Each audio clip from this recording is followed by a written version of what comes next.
एक दूर दराज गांव में एक ऐसा सौदागर रहता था जो बज़ाहिर बहुत अमीर था। उसके पास खेत थे, मवेशी थे, अनाज के ढेर थे, मगर उसके दिल में ना रहम था ना सखावत। वो हद से ज्यादा कंजूस और चालाक था। हमेशा यही सोचता रहता कि कैसे दूसरों से काम करवाया जाए मगर एक पैसा भी खर्च ना करना पड़े।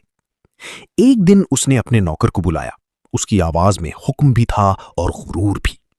मुझे 3 आदमी चाहिए। एक मेरी बीमार मां की खिदमत करे, दूसरा मेरे बैलों का ख्याल रखे और तीसरा मेरी गंदम की फसल संभाले। मगर याद रखना, मैं उन्हें 1 रुपया भी नहीं दूंगा। नौकर ने सर तो हिला दिया मगर उसके दिल में परेशानी थी, क्योंकि वो जानता था कि ऐसा काम कोई समझदार इंसान कभी कबूल नहीं करेगा। मगर किस्मत का खेल देखें। चंद दिन बाद वो खुशी खुशी लौटा और बोला, मालिक, मुझे 3 भाई मिल गए हैं, इतने सादा कि शायद दुनिया की चालाकी को समझ ही ना पाए। सौदागर की आंखों में एक अजीब चमक आ गई, जैसे उसे अपनी कामयाबी पहले ही नजर आ रही हो। वो फौरन उनके घर पहुंचे और वहां जो मंजर देखा वो हैरान कुन भी था और मजाहिया भी। तीनों भाई एक घोड़े पर बुरी तरह झगड़ रहे थे। आवाजें बुलंद थीं, चेहरे गुस्से से लाल थे। एक कह रहा था, ये घोड़ा मेरा है। दूसरा चीख कर जवाब देता, नहीं, मैं इसे ले जाऊंगा। और फिर अचानक तीसरे भाई ने निहायत संजीदगी से ऐसा हल पेश किया कि सुनने वाला हैरान रह जाए। हम लड़ क्यों रहे हैं? आओ इसे बराबर तकसीम कर लेते हैं। मुंह तुम रख लो, टांगे तुम ले लो और धड़ मैं रख लेता हूं। लम्हे भर के लिए खामोशी छा गई। फिर दोनों भाई खुशी से मान गए, जैसे वाकई कोई अक्लमंदाना फैसला हो गया हो। ये सब देखकर सौदागर के अंदर खुशी की लहर दौड़ गई। उसने दिल ही दिल में सोचा, यही वो लोग हैं जिनकी मुझे तलाश थी। वो आगे बढ़ा, नर्म लहजे में मगर अंदर से चालाकी से बोला, अरे भाइयों, अगर तुम घोड़े को काटोगे तो वो मर जाएगा। ऐसा करो, इसे दूसरे गांव में जाकर बेच दो, तुम्हें अच्छे पैसे मिलेंगे। तीनों भाइयों ने एक दूसरे को देखा। उनकी आंखों में उम्मीद चमकने लगी, जैसे अचानक किस्मत उन पर मेहरबान हो गई हो, और वो फौरन इस बात पर राजी हो गए। वो खुशी खुशी घोड़ा लेकर रवाना हुए।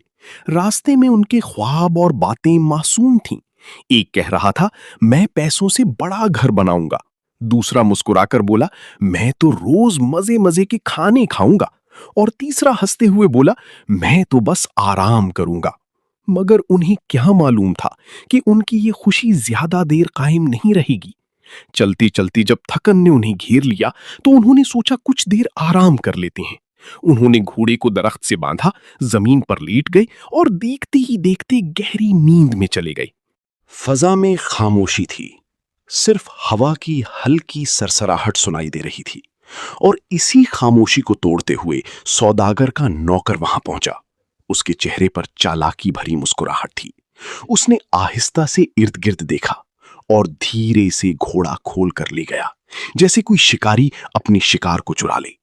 जब तीनों भाई जागे तो उनकी आंखों में पहले हैरत, फिर खौफ और फिर गुस्सा भर गया। हमारा घोड़ा कहां गया? वो एक दूसरे पर इल्जाम लगाने लगी। आवाजें बुलंद हो गईं।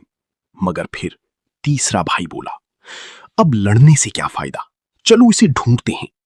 और वो बेबसी के आलम में निकल पड़ी। रास्ते में उन्हें अजीबो गरीब लोग मिले।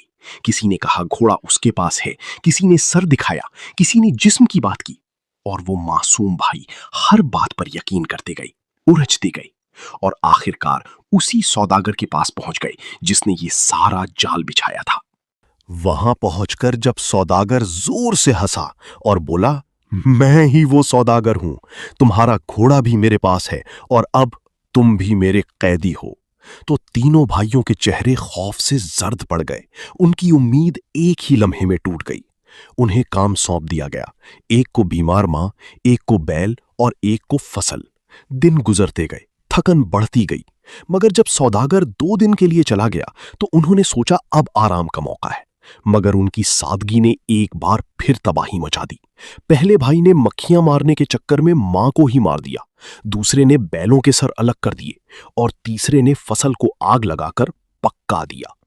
जब सौदागर वापस आया और ये सब देखा तो उसकी दुनिया ही उजड़ गई। उसकी चीखों में गुस्सा भी था और बेबसी भी।